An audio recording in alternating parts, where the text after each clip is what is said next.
जय हिंद साथियों, नमस्कार। कैसे हैं आप सब लोग? उम्मीद है सभी अच्छे हैं। शानदार, लाजवाब, जबरदस्त, बेहतर, जिंदाबाद हैं। और आप सभी की पढ़ाई तैयारी एकदम अच्छी, एकदम शानदार, बढ़िया वाली चल रही है।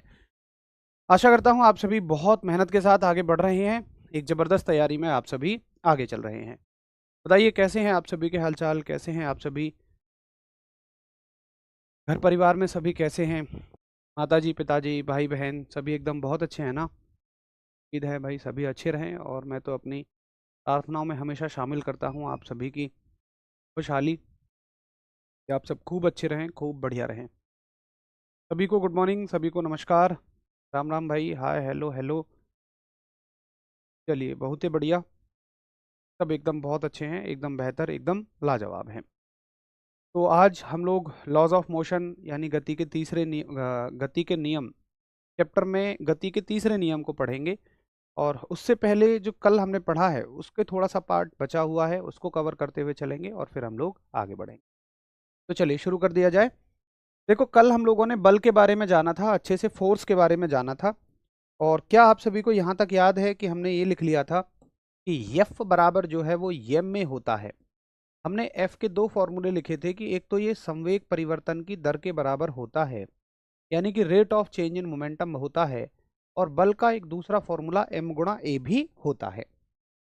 क्या यहाँ तक आप सभी को याद है? अगर हाँ तो थम्स अप करें, क्योंकि इसमें बची हुई जो चीज़ है वो यहीं से कवर होने वाली। एक तो फॉर्मूला था F बराबर del P by del T, और एक था आपका यम में।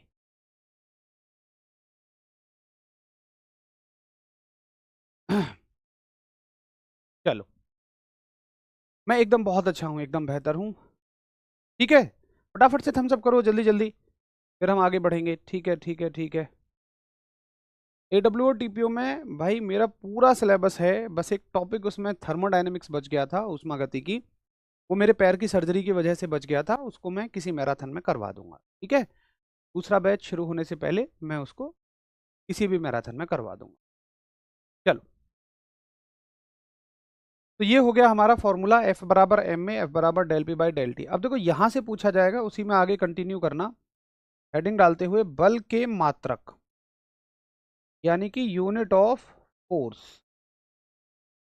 यूनिट ऑफ फोर्स, बल के मात्रक। तो देखें बल के कितने मात्रक होते हैं। देखो, पहला मात्रक हम सूत्र से निकालेंगे, यानी कि फ्रॉम फॉर्मूला। किसी भी राशि के सारे मात्रक हम बनाते हैं, रटते नहीं हैं। तो फॉर्मूले से कैसे निकालोगे आप? देखो, यहां है m गुणा a, चाहे इससे निकालो चाहे इससे निकालो, दोनों से एक ही उत्तर आएगा। मात्रक हमेशा समान आता है, किसी भी तरह से आप निकाल लीजिए। अब देखिए, यहां से निकालोगे थोड़ा मुश्किल रहेगा, यहां से निकालोगे आसान रहेगा। द्रव्यमान का मात्रक क्या होता है, जरा बताना भाई। बल का मात्रक चाहे यहां से निकालो चाहे यहां से निकालो, एक ही रहेगा। मैं यहां से निकाल रहा हूं, आसान पड़ेगा। तो m का मात्रक गुणा a का मात्रक ही बल का मात्रक बन जाएगा। जो मैं पूछ रहा हूं पहले वो बताइए, न्यूटन बताने से पहले ये बताइए कि द्रव्यमान का क्या मात्रक होता है। द्रव्यमान का डायरेक्ट न्यूटन हो जाएगा? नहीं भाई। और हम बहुत कम याद करके चलते हैं, हम सिर्फ बल का मात्रक न्यूटन याद रखते हैं, यहाँ गड़बड़ हो जाती है। तो पूरा पढ़ो अच्छे से। द्रव्यमान का मात्रक है किलोग्राम, और त्वरण का मात्रक है मीटर प्रति सेकंड का स्क्वायर, अगर याद हो तो, क्योंकि बहुत पुरानी बातें हैं ना। अब इसको और क्या लिख सकता है वो, आपको थोड़ा परेशान करने के लिए सेकंड को ज्यादा से ज्यादा ऊपर लिख लेगा। तो ये तो निकल गया आपका सूत्र से मात्रक। दूसरा मात्रक जो आप न्यूटन न्यूटन कहते हैं, ये आपका एसआई मात्रक है। तो एसआई यूनिट जो है ये क्या बन जाएगी, न्यूटन हो जाएगी। चलो ठीक है, इतना भी मुझे समझ में आता है। इसका एसआई मात्रक क्या हो गया, न्यूटन। उसके अलावा एक तीसरी यूनिट और आती है इसकी, और ये इसकी ना सीजीएस यूनिट होती है। तो सीजीएस यूनिट होती है डाइन। ये सब वैज्ञानिकों के नाम पर हैं। ये वो डायन नहीं है जिनके बारे में आप सोच रहे हैं, नहीं, ये डाइन है। तो तीन मात्रक होते हैं। अब देखिए, हमेशा जिस हर एक राशि का, वैसे तो आप सीजीएस मात्रक नहीं पढ़ते हो, हर एक राशि का या तो आप सूत्र से बनने वाला मात्रक पढ़ते हो या एसआई मात्रक पढ़ते हो। बट अगर सीजीएस पढ़ रहे हो तो सीजीएस और एसआई में एक रिलेशन होता है। और देखो वो क्या रिलेशन है, आगे नीचे ही आप नोट डाल के लिखेंगे। एक सवाल पूछा जाएगा, बताइए एक न्यूटन में कितने डाइन होते हैं। 1 न्यूटन में 10 की पावर 5 डाइन होते हैं। वैसे तो हिंदी इंग्लिश दोनों में एक ही बात है ना, नाम तो नाम है। 1 न्यूटन में 10 की घात 5 डाइन होते हैं। क्लियर है सभी को? अब देखो और क्या सवाल बनेगा। सवाल देखो, वो तुमसे सवाल पूछेगा कि निम्न में से केजी मीटर सेकंड माइनस 2 को क्या लिखा जा सकता है। ऑप्शन देगा न्यूटन लिख सकते हो, बी ऑप्शन देगा जूल लिख सकते हो, सी ऑप्शन देगा पास्कल लिख सकते हो, डी ऑप्शन देगा वॉट लिख सकते हो। बताओ, केजी मीटर सेकंड की पावर माइनस 2 को आप क्या लिख सकते हो।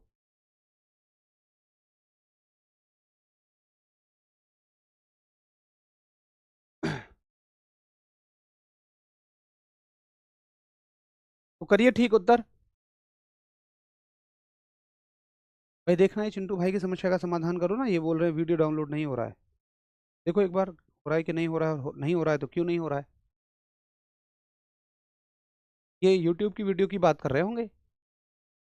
हाँ, तो हम बड़े आराम से उत्तर कर देंगे। अब असल में अगर हम केवल न्यूटन पढ़ के जाएंगे तो फिर इस उत्तर को हम नहीं कर पाएंगे, इसलिए हमें पूरा पढ़ना होगा कि केजी मीटर सेकंड की पावर माइनस 2 को ही हम क्या कहते हैं, न्यूटन कहते हैं। तो ये सवाल हम इस तरह से कर लेंगे। इस तरह से गति का सेकंड लॉ कंप्लीट हो जाता है। और अगर आप मुझे अलाउ करें, आप कहें सब कुछ यहाँ तक समझ में आ गया, मैं गति के तीसरे नियम पर चलूं। गति का तीसरा नियम, आप लोग भी हेडिंग डालिए। और फिर हम इस पूरे चैप्टर के क्वेश्चंस करेंगे एसएससी में आए हुए। Third law of motion. फिर हम लोग पूरे के पूरे मोशन चैप्टर के प्रीवियस ईयर क्वेश्चंस को करेंगे। और अगर आप उनके उत्तर खुद पर कर पाएं तो मजा ही आ जाएगा। ठीक है, चलो प्लेलिस्ट बनी हुई है, ऑलरेडी प्लेलिस्ट बनी हुई है। आप जाके यूट्यूब पे सर्च करो RWSSC एग्जाम्स पर, हर एक की प्लेलिस्ट बनी हुई है। चलो भैया जी। देखो गति का तीसरा नियम क्या कहता है पता है। ये बड़ा व्यवहारिक नियम है गति का तीसरा नियम। और आप चाहे जिस भी धर्म से संबंध रखते हो, आपके पवित्र ग्रंथों में ये हर जगह लिखा हुआ है। क्या लिखा हुआ है? गति का तीसरा नियम कहता है कि भाई अगर तुम इस दुनिया में कुछ भी करोगे ना, तो तुम्हें उसका एक फल मिलेगा, यानी कि एक रिजल्ट मिलेगा। अच्छा करोगे अच्छा रिजल्ट मिलेगा, बुरा करोगे बुरा रिजल्ट मिलेगा, बट मिलेगा जरूर। कभी भी ऐसा नहीं होता है कि आप इस दुनिया में कुछ भी कर दें और उसका कोई प्रभाव ना पड़े। ऐसा हो ही नहीं सकता। आप किसी के लिए कुछ भी कहते हो या आप कुछ भी करते हो तो चीजें लौट के जरूर आती हैं। अच्छा करोगे अच्छे वे में लौट के आएंगी, गलत करोगे गलत वे में लौट के आएंगी। अब देखिए विज्ञान उसको कैसे रिलेट करती है। विज्ञान मेरे दोस्तों ऐसे रिलेट करती है, ये कहते हैं कि जैसे देखिए ये एक बंदूक है, एक बंदूक से आपने गोली छोड़ी, आपने बुलेट फायर की, तो बुलेट कहाँ जाएगी? आगे जाएगी। क्यों आगे जाएगी? क्योंकि बंदूक ने गोली पर आगे की तरफ एक बल लगाया। अब देखे ना, गोली हमेशा आगे की तरफ जाएगी। लेकिन आप ये भी फील करना साथ के साथ कि जब भी बंदूक चलती है तो एक झटका पीछे की तरफ लगता है। क्यों झटका पीछे की तरफ लगता है? क्योंकि सुनो, यहां पर कुछ किया गया है। ये है एक्शन, यानी कि क्रिया। और मैंने अभी कहा ना, इस पूरे ब्रह्मांड में अगर आप कुछ भी करोगे तो उसके बदले जरूर एक रिएक्शन मिलेगा। मतलब एक्शन का उल्टा क्या हो सकता है? एक्शन का उल्टा हो सकता है रिएक्शन, यानी कि क्रिया का उल्टा क्या हो सकता है? क्रिया का उल्टा हो सकता है प्रतिक्रिया। तो गोली भी बंदूक को पीछे की तरफ झटका देती है। और भी इसके बहुत सारे एग्जाम्पल आप उठाइए। आप पानी में तैरने जाते हो, सोचिए आप कैसे तैरते हैं। क्या आपका दोस्त आपके शरीर को उठा के आगे धक्का देता है, या आप अपने शरीर को आगे धक्का देते हैं? ऐसा संभव ही नहीं है। आप पानी को पीछे धक्का देते हैं। आप एक एक्शन कर रहे हैं, बदले में पानी आपको धक्का दे देता है। ये एक रिएक्शन है। एक रॉकेट की लॉन्चिंग, मतलब आप अगर इन चीजों को सोचें, ये बहुत आसान नहीं है। रॉकेट कैसे उड़ता है?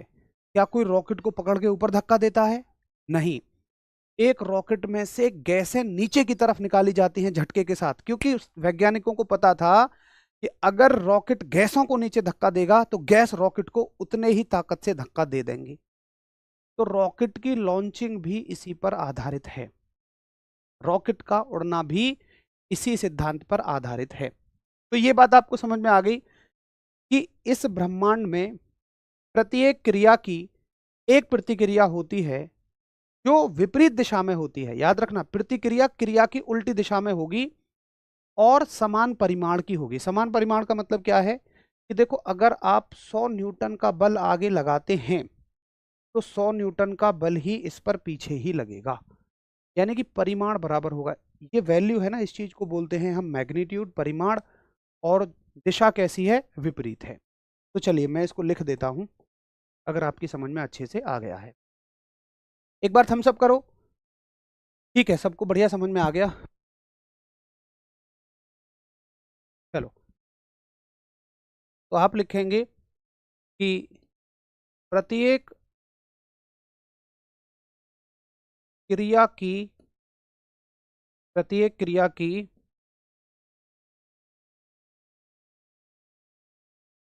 समान परिमाण समान परिमाण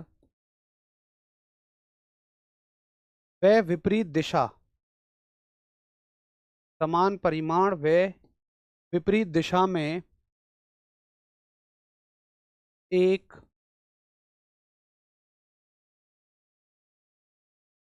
प्रतिक्रिया होती है। प्रत्येक क्रिया की समान परिमाण व विपरीत दिशा में एक प्रतिक्रिया होती है, यानी कि every action has an equal and opposite reaction. Equal क्या है? मैग्नीट्यूड। वैल्यू क्या है? बराबर है। और दिशा क्या है? दिशा है विपरीत। ठीक है। अच्छा, अब इसमें आप लिखेंगे इसके उदाहरण क्या हैं, इसके एग्जाम्पल। तो जो एग्जाम्पल जितने भी मैंने आपको दिए कि नंबर 1, गोली छूटने के बाद बंदूक का पीछे हटना। गोली छूटने के बाद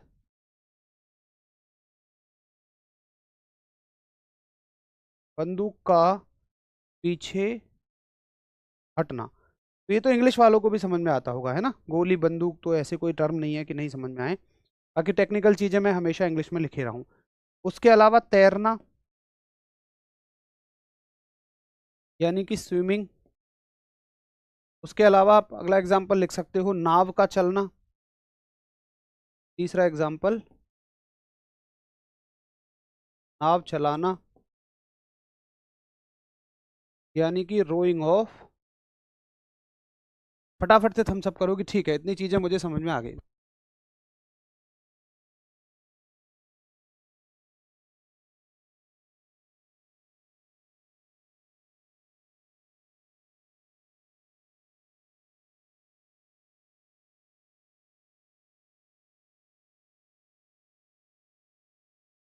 हाँ, बहुत बढ़िया। रॉकेट की लॉन्चिंग, ये तो सबसे जरूरी है, लिख सकते हैं। लिख लीजिए आप, नंबर 4 है रॉकेट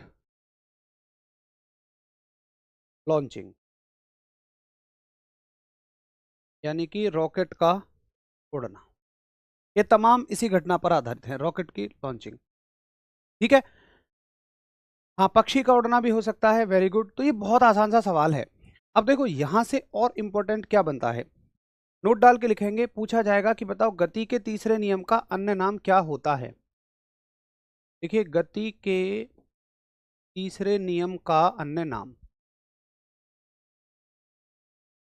गति के तीसरे नियम का अन्य नाम, यानी कि अनदर नेम ऑफ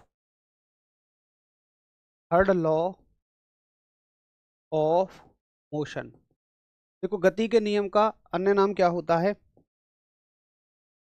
इसका नाम है क्रिया प्रतिक्रिया का नियम। क्रिया प्रतिक्रिया का नियम, यानी कि लॉ ऑफ एक्शन और रिएक्शन। ठीक। उसके अलावा इसका एक और नाम है। देखो, इस पूरी कार्यवाही में ना संवेग संरक्षित रहता है। यानी कि मोमेंटम कंजर्व रहता है। बहुत बढ़िया भाई ऋषभ बाबू, बहुत बढ़िया। तो इसका एक और नाम भी है, इसको हम बोलते हैं संवेग संरक्षण का नियम, यानी कि लॉ ऑफ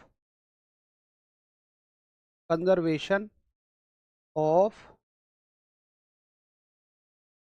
मोमेंटम। ये दो नाम इसके हैं, दोनों के दोनों नाम आपको बड़े अच्छे से याद रखने रहे। तो फटाफट एक बार थम्स अप करिए, और फिर मैं आपको इस चैप्टर के क्वेश्चंस कराना शुरू करूंगा, प्रीवियस ईयर क्वेश्चन, जैसा कि हमने वादा किया था कि पहले हम चैप्टर कंप्लीट करेंगे और फिर उसके क्वेश्चंस करेंगे। तो देखें कि हाँ आप इस लेवल पे हैं कि नहीं, क्वेश्चंस को कर सकें।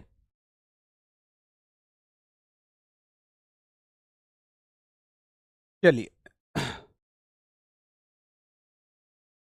जो भी साथी रेलवे का कवर करना चाहते हैं वो स्पेशली ग्रुप डी, उनके लिए मंडे को सुबह 7 बजे थ्योरी की क्लास शुरू हो रही है। वो मंडे सुबह 7 बजे थ्योरी की क्लास में मिल सकते हैं। चलिए भैया, ये रहा आप सभी के सामने पहला सवाल, और करिए इस सवाल का सही जवाब।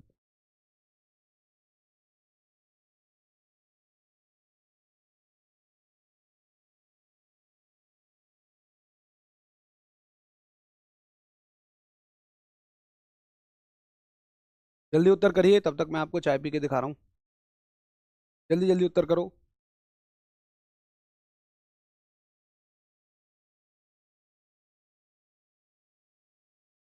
हाँ, तो सवाल कहता है कि किसी वस्तु के जड़त्व को उसके किसके द्वारा मापा जाता है। एसएससी CHSL 5 अगस्त 2021 का सवाल है कि किसके द्वारा मापा जाता है। तो आप कहेंगे भैया जी द्रव्यमान के द्वारा मापा जाता है।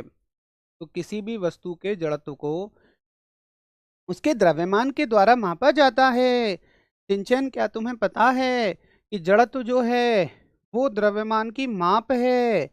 Inertia is the measure of mass. क्या तुम्हें पता है सिंचन? हाँ नोबिता, मुझे पता है। चलो अगला सवाल देखिए आप। सवाल कहता है वस्तु का द्रव्यमान, हालांकि ये खैर ग्रेविटेशन वाले चैप्टर का है, बट चलो इसको कवर कर लेते हैं, आ गया तो ये ग्रेविटेशन वाले चैप्टर का है। वस्तु का जो द्रव्यमान होता है, जो मास होता है, ये कभी भी नहीं बदलता, याद रखेंगे। वस्तु का द्रव्यमान एक स्थान से दूसरे स्थान पर बदलता है, सब जगह एक समान रहता है, भार के तुल्य होता है, पहाड़ों पर अत्यधिक होता है। आप कहेंगे ये सब जगह पर एक समान होता है, मतलब वस्तु का जो द्रव्यमान है, वस्तु का जो मास है, ये कहीं भी नहीं बदलता है। इसको आपको अच्छे से याद रखना है, ठीक है। चलो अगला सवाल। मंदन, क्या होता है? भैया जी मैं बहुत अच्छे से इसको गति वाले चैप्टर में पढ़ा चुका हूँ। अगर आपने वहाँ पढ़ लिया है और कोई कन्फ्यूज़न है तो पूछिए, और अगर ये है कि नहीं भैया वहाँ मैंने पढ़ा ही नहीं है, तो फिर वहाँ जाके अच्छे से पढ़ो, क्योंकि कम से कम मैंने आधा घंटा लगा के वहाँ आपको अच्छे से समझाया है। बाकी मंदन, अगर आपने वहाँ पढ़ा है तो एक शब्द में आपको समझ में आ जाएगा कि गति का धीमा होना ही मंदन कहलाता है। अगर किसी वस्तु की वेलोसिटी डिक्रीज हो रही है तो वो रिटार्डेशन है। हालांकि इससे भी बहुत कुछ है इसमें ज़्यादा समझने को, वो आपको उसी चैप्टर में समझ में आएगा। तो पुराने चैप्टर से एक बार अच्छे से रिवाइज करके रखें। एसएससी CHSL टीयर 1 में आया हुआ सवाल है कि जड़त्व के संबंध में निम्नलिखित में से कौन सा या कौन से कथन सही हैं। किसी भी वस्तु का जड़त्व उसका वह प्राकृतिक गुण है जो उसकी विराम या गति की अवस्था में परिवर्तन का विरोध करता है। तो ये बिल्कुल सही बात है। किसी वस्तु का द्रव्यमान उसके जड़त्व की माप है, ये भी बिल्कुल ठीक बात है। तो ये क्या पूछ रहा है? सही पूछ रहा है ना। तो दोनों के दोनों कथन सही हैं, बोथ 1 and 2 आर करेक्ट हैं। अब मैं उम्मीद करता हूँ कि आप इन प्रश्नों के उत्तर आराम से करते हुए चले जा रहे होंगे, कोई दिक्कत आपको नहीं हो रही होगी। क्या अगला सवाल? हाँ, अगला सवाल गति के तीसरे नियम का है। एसएससी CHSL 15 मार्च 2023 में पूछा गया है। तो सवाल है कि निम्नलिखित में से कौन सा गति के तीसरे नियम का अनुप्रयोग नहीं है। फुटबॉल को किक मारते समय विपक्षी टीम के खिलाड़ियों से टकराकर चोटिल होना, नाविक के आगे की ओर कूदने की स्थिति में नाव पीछे की ओर गति करती है, गोली पर लगने वाला त्वरित बल और बंदूक का प्रतिक्षेपण, क्रिकेट के खेल में कैच लपकने के लिए क्षेत्ररक्षक गेंद के साथ अपने हाथों को धीरे धीरे पीछे की ओर खींचता है। तो आप सभी का उत्तर क्या है? जी सर, नहीं, जी सर तो उत्तर नहीं होता।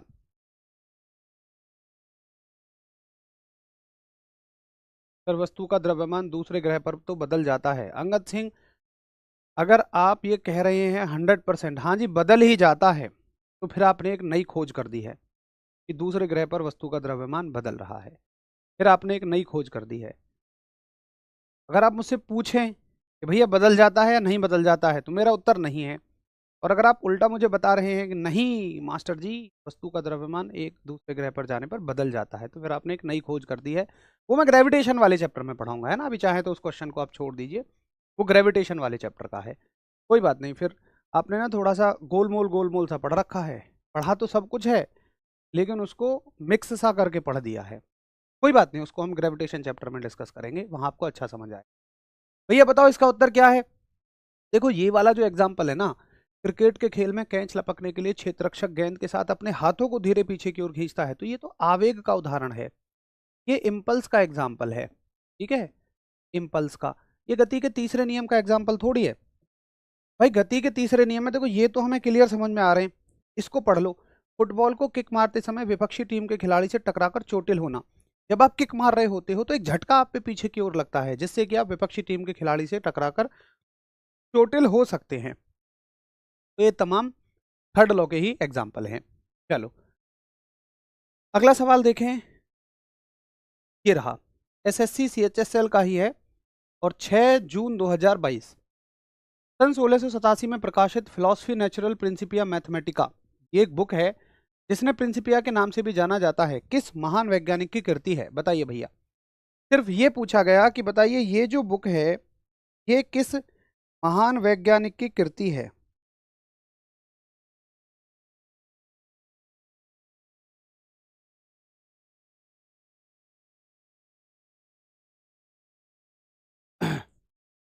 जोहान्स केपलर साहब, एडमंड हैली, जॉन फिलोपंस या आइजैक न्यूटन। बताइए। तो ये बड़ा आसान सा सवाल होता अगर आप इस पेपर को दे रहे होते। आप कहते कि सर इजाक न्यूटन या आइजैक न्यूटन, इंग्लिश में इजाक बोल देते हैं, हिंदी में आइजैक बोल देते हैं। सर आइजैक न्यूटन साहब जी की ये कृति है जो सन 1687 में प्रकाशित हुई।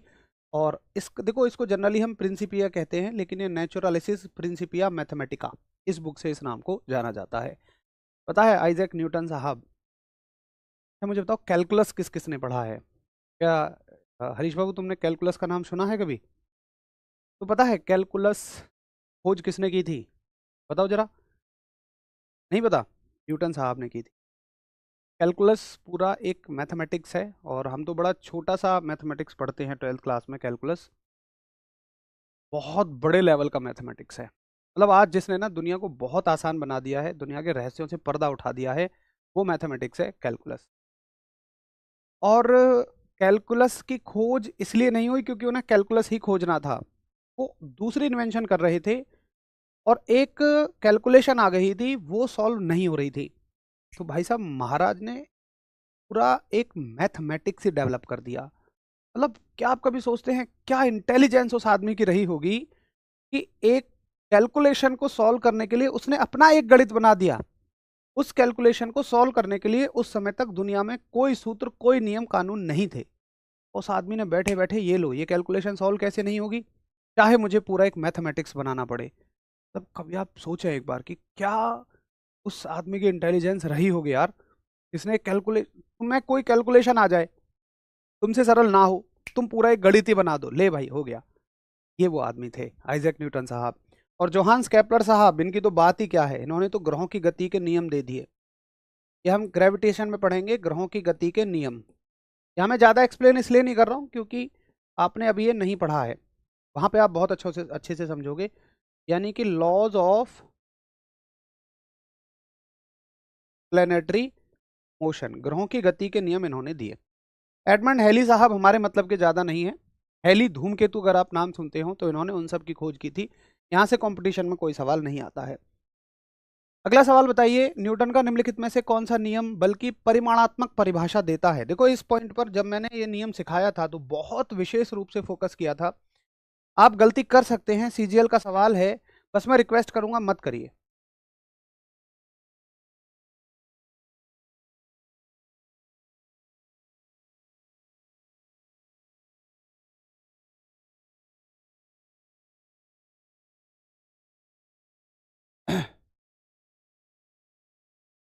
बीएसएफ आरओआरएम के लिए सफिशिएंट है का बिल्कुल भी सफिशिएंट नहीं है। बीएसएफ आरओआरएम का एक बहुत अपर लेवल आता है, और हम केवल एसएससी लेवल की फिजिक्स को यहाँ कवर कर रहे हैं। तो बताएं आपकी परिमाणात्मक परिभाषा कौन सा नियम देता है। अगर आप नोट्स खोल के देखें ना आपको समझ में आएगा, वो केवल मैंने परिभाषा के लिए लिखवाया है। पहला नियम हमें परिभाषा देता है, गति का पहला नियम हमें क्या देता है, परिभाषा देता है, डेफिनेशन देता है। मैंने परिमाणात्मक परिभाषा नहीं लिखवाया, मैंने वहां आपको लिखवाया तो है। एक बार नोट्स तो खोल के देखो अगर आप नोट्स बना रहे हैं तो। गति का दूसरा नियम हमने पढ़ा था, सूत्र देता है, फॉर्मूला देता है। वहीं साथ के साथ मैंने लिखा था कि कई बार वो सूत्र को ये बात लिखता है, परिमाणात्मक परिभाषा। परिमाणात्मक परिभाषा का मतलब सूत्र ही है। मैग्नीट्यूटिव डेफिनेशन उसने लिखा होगा, या क्वांटिटेटिव डेफिनेशन, क्वांटिटेटिव, या कई बार वो मैग्नीट्यूटिव भी लिखता है, मैग्नीट्यूटिव डेफिनेशन, मैग्नीट्यूटिव डेफिनेशन। तो चाहे आप क्वांटिटेटिव डेफिनेशन कहिए, चाहे आप मैग्नीट्यूटिव डेफिनेशन कहिए, ये हमें किससे मिलती है, ये हमें सेकंड नियम से मिलती है। बोलो एक बार थम्सअप करिए कि हाँ जी भैया क्लियर है। तो परिमाणात्मक परिभाषा का अर्थ क्या है। क्वांटिटेटिव डेफिनेशन का मतलब है फॉर्मूला, और जब भी फॉर्मूला आपसे पूछा जाए तो वो सेकंड लॉ कहेंगे आप। तो यहाँ वो बस कंफ्यूज करना चाहता है। आप सोचते हैं परिभाषा पहला नियम, असल में ये परिभाषा नहीं है। परिमाणात्मक परिभाषा का मतलब होता है उसकी सूत्र यानी कि फॉर्मूला। ठीक है, तो आप उत्तर करेंगे इसमें गति का दूसरा नियम। आपसे परिभाषा नहीं सूत्र पूछा गया है। चलो फटाफट थम्सअप करेंगे, आगे देखो अगला सवाल और बताइए इसका उत्तर क्या होगा।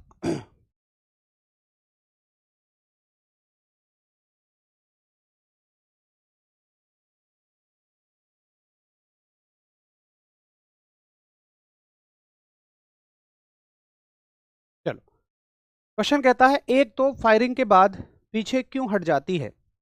एक तोप फायरिंग के बाद पीछे क्यों हट जाती है। Why does a cannon recoil after firing. बताओ भाई साहब, एक तोप फायरिंग के बाद पीछे क्यों हट जाती है। बहुत बढ़िया। तो तोप जो है गोले पर आगे की तरफ बल लगाती है, और गोला जो है तोप पर पीछे की तरफ बल लगाता है। तो तोप के पीछे हटने का कारण होता है न्यूटन साहब की गति का तीसरा नियम। क्या दे रखा है, जी हाँ। तो न्यूटन साहब का तीसरा नियम इसका उदाहरण है, और ये एसएससी सीजीएल 10 सितंबर 2016 शायद दूसरी शिफ्ट या तीसरी शिफ्ट रही होगी, तीसरी शिफ्ट में आया। अगला सवाल, न्यूटन का पहला नियम के रूप में भी जाना जाता है। न्यूटन का पहला नियम के रूप में भी जाना जाता है घर्षण का नियम, आघूर्ण का नियम, जड़त्व का नियम, गति का नियम। तो फटाफट से उत्तर करिए। बहुत बढ़िया। गति के पहले नियम को हम किसके बारे में जानते हैं, जड़त्व के नियम के बारे में जानते हैं। देखो अभी मैं उन ऑप्शंस पे फोकस कर रहा हूँ केवल जो लॉ ऑफ मोशन वाले हैं, गति के नियम वाले हैं। बाकी कुछ ऐसी चीज़ें हैं जैसे आघूर्ण है, घर्षण है, ये आपने पढ़ी ही नहीं है, तो इसलिए मैं इनको नहीं पढ़ा रहा हूँ। जब हम आगे चल रहे होंगे तो घर्षण और आघूर्ण से संबंधित भी बात हम करेंगे। अच्छा आगे देखें, बल का आयाम क्या है, द डायमेंशन ऑफ फोर्स। अब सुनो, डायमेंशन लिखने में आपको थोड़ी समस्या आती है, वो नहीं आनी चाहिए, क्योंकि मैंने आपको बताया है फोर्स का फॉर्मूला अभी अभी केजी मीटर सेकंड की पावर -2, और मैंने आपको ये भी कहा हुआ है तो केजी की जगह एम लिख दिया करो, मीटर की जगह एल लिख दिया करो, सेकंड की जगह टी लिख दिया करो, ये हो जाएगा ml/t-2। ठीक है, तो ये हो जाएगा आपका ml/t-2। तो राइट आंसर ऑप्शन क्या हो जाएगा अगर डायमेंशन पूछी गई है, टी। बहुत अच्छा उत्तर है वैसे तो सभी का। प्रांजलि, राकेश हैं, धर्मेंद्र भाई, अंगद भाई हैं, ऋषभ भाई हैं, लंकेश भाई, दानिश, बहुत अच्छा उत्तर है आप सभी का। Very good very good. तो डायमेंशन, अच्छा क्या डायमेंशन में थोड़ा सा कॉन्फिडेंस आना शुरू हो गया है कि शायद डायमेंशन उतनी मुश्किल नहीं है जितनी हम समझते थे। अगर आपने अच्छे से सारे के सारे मात्रकों को पढ़ लिया, यूनिट्स को आपने बेहतर कवर कर लिया, तो डायमेंशंस यानी कि विमाएं आपके लिए कोई परेशानी वाली बात ही नहीं है। चलो अगला सवाल।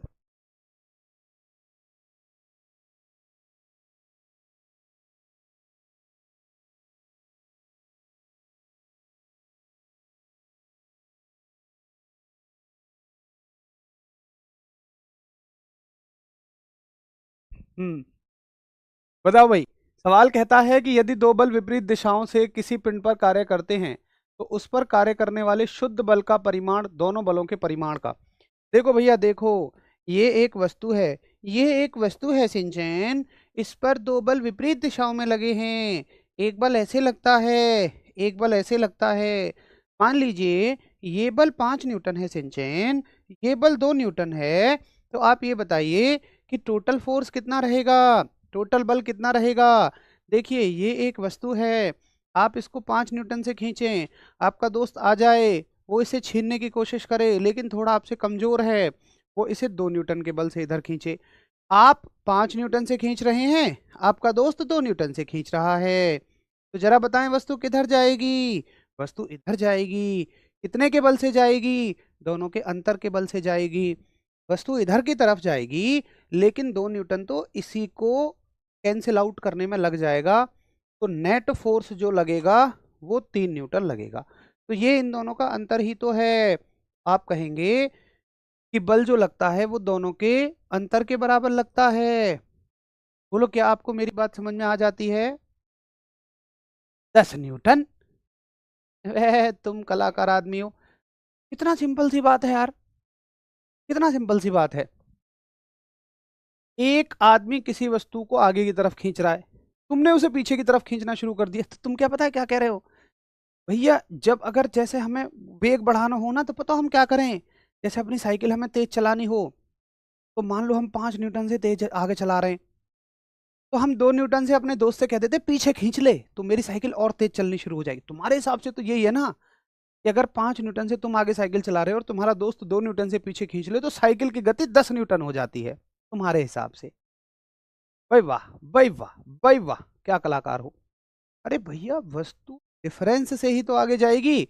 अगर यार कितनी सिंपल बात है, कोई इस वस्तु को 5 न्यूटन से इधर खींच रहा है, कोई पीछे खींचना शुरू कर दे, तो वस्तु कहाँ जाएगी।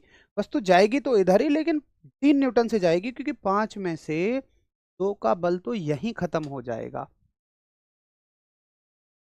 भैया जी अब आपको समझ में आ गया। अगर ऐसा होता कि इस पर दोनों बल एक समान दिशा में लगते, भाई साथ ही हाथ बढ़ाना, मिलकर बोझ उठाना, तो टोटल फोर्स कितना होता, टोटल फोर्स 7 न्यूटन फिर होता। ये तो बड़ी सिंपल सी बात है। अमेरिका क्या कहता था। चलो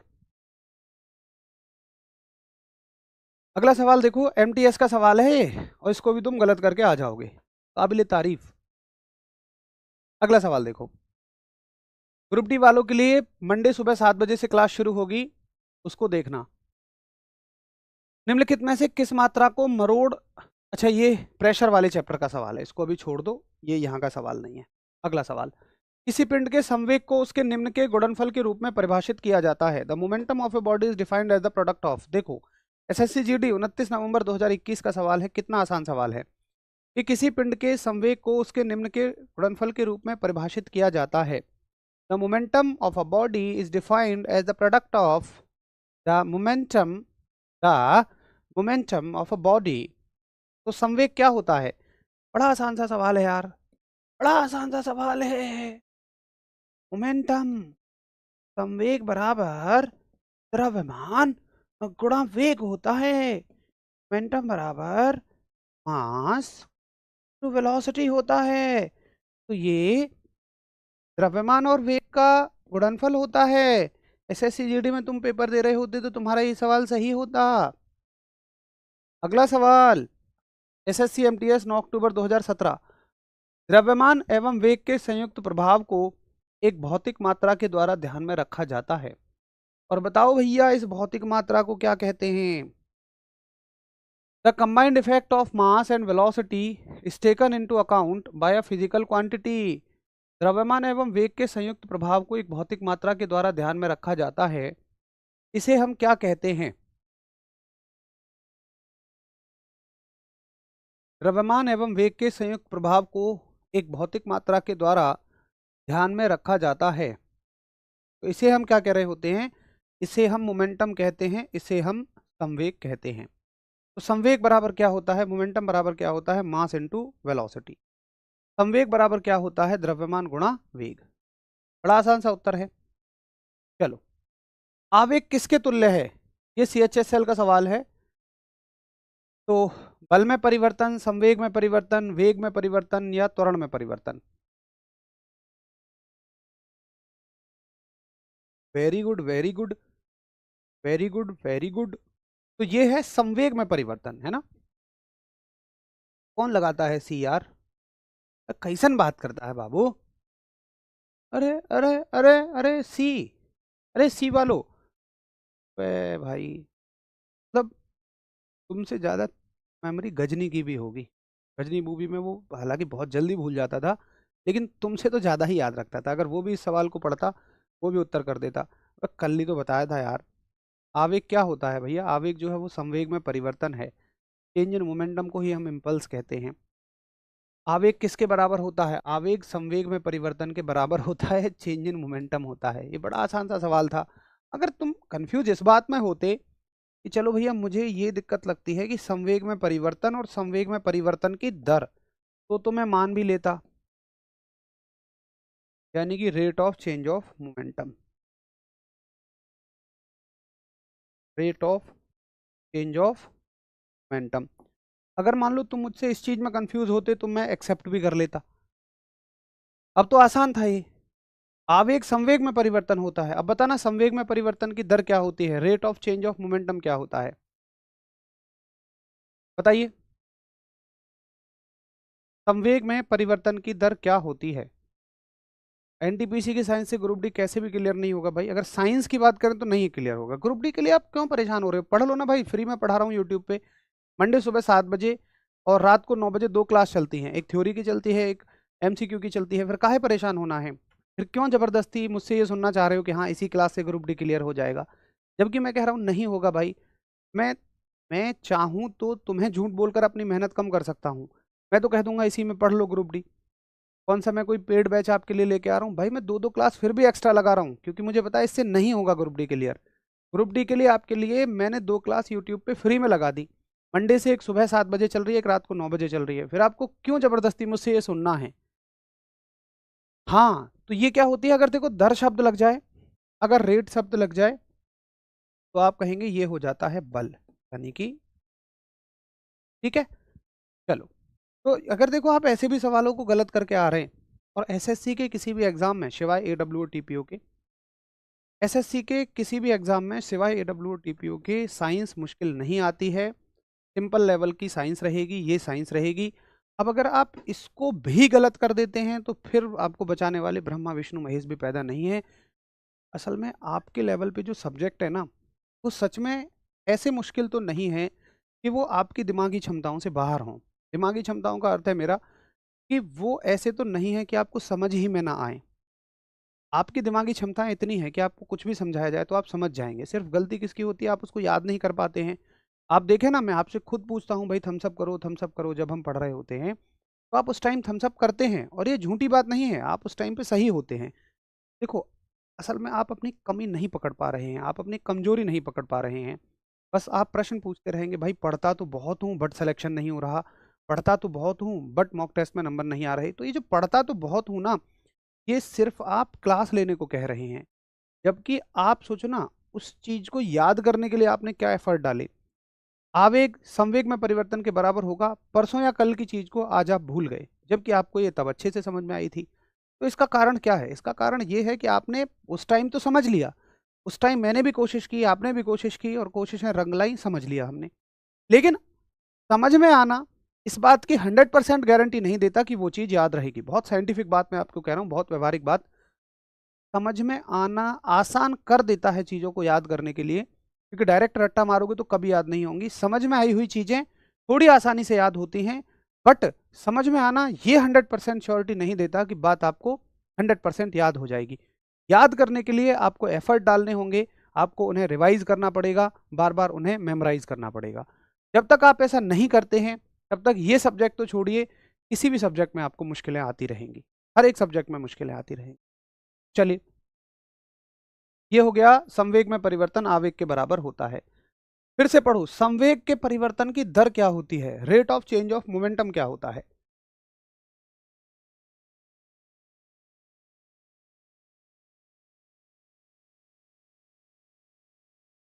जब तक आप खुद से एफर्ट नहीं डालेंगे, चीज़ों को रिवाइज नहीं करेंगे, सच में बड़ा मुश्किल हो जाएगा। आप समझ ही नहीं पाएंगे कि इतनी मेहनत करने के बावजूद भी सिलेक्शन क्यों नहीं हो रहा। उसका सिर्फ एक कारण है। तो संवेग में परिवर्तन की दर क्या होती है, संवेग में परिवर्तन की दर बल होती है, यानी कि फोर्स होती है। केवल संवेग में परिवर्तन आवेग, और अगर दर शब्द लग जाए, रेट शब्द लग जाए, तो वो क्या हो जाता है, बल हो जाता है, फोर्स हो जाता है। तो ये हमने लगभग 18-20 क्वेश्चंस के आसपास कर लिए। और देखिए ऐसा नहीं है कि मैंने इसमें वो क्वेश्चन ले लिए जो हमारी थ्योरी से कवर हो रहे हैं। मैं आपको सच्चाई बताऊं तो मैंने क्वेश्चन बाद में उठाए हैं, पहले मैंने थ्योरी करा दी और फिर एक तरफ से मैंने सारे क्वेश्चन उठाए हैं। तो ऐसा कतई नहीं है कि मैंने वो क्वेश्चन छोड़ दिए जो मुश्किल थे। ऐसा अगर आपको किसी को लगता हो तो प्लीज़ एक बार, बुक सभी के पास हैं और एसएससी के क्वेश्चन तो आराम से मिल ही जाते हैं। एक बुक में चैप्टर वाइज भी हैं, आप उसको वेरीफाई कर सकते हैं। तो आप ये देखें कि हम जो स्तर लेकर चल रहे हैं उससे आप पा रहे होंगे कि एसएससी के सारे क्वेश्चंस बड़े आराम से हो रहे हैं। बहुत बढ़िया तरीके से आप उनके उत्तर कर देते हैं और आप देखो ना कि ये सारी चीज़ें वाकई मुश्किल नहीं हैं। आपके स्तर का कोई भी विषय बहुत ज़्यादा मुश्किल नहीं है। भाई कौन सा आपको पीएचडी करनी पड़ रही है? पीएचडी में तो चलो हम मान भी लें, या बीएससी एमएससी में मान भी लें कि थोड़ी बहुत बुद्धि का इस्तेमाल करना पड़ेगा। यहाँ पर आपके स्तर पर ज़्यादा बड़ा टारगेट है याद रखना, कि आप एक लंबे समय तक चीज़ों को किस तरह से मेमोराइज कर पाते। ठीक है, चलिए। तो अगर आपके कोई डाउट हो, बहुत सारे डाउट्स आप सभी के रहते हैं, आप पूछ सकते हैं, क्योंकि नया चैप्टर तो मैं कल ही शुरू करूंगा।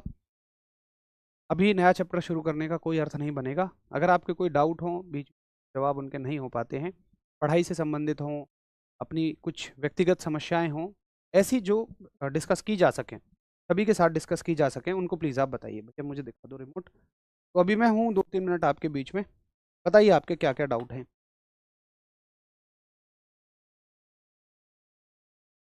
थैंक यू भाई, thank you, wonderful session, thank you. बाकी कंटेंट ओवर हो गया है, जिन साथियों के कोई डाउट नहीं है वो लेफ्ट आउट कर सकते हैं। क्लास का ड्यूरेशन बढ़ाइए, उससे कोई फर्क नहीं पड़ेगा। 45 मिनट क्लास की आइडियल ड्यूरेशन होती है। और आप इस बात पे कभी मत जाइए कि क्लास की ड्यूरेशन बढ़ाओ, ज़्यादा पढ़ाओ। ज़्यादा पढ़ के या ड्यूरेशन बढ़ा के हमें कोई एक टारगेट नहीं है कि बस जिसको पूरा कर देना है, ख़त्म कर देना है।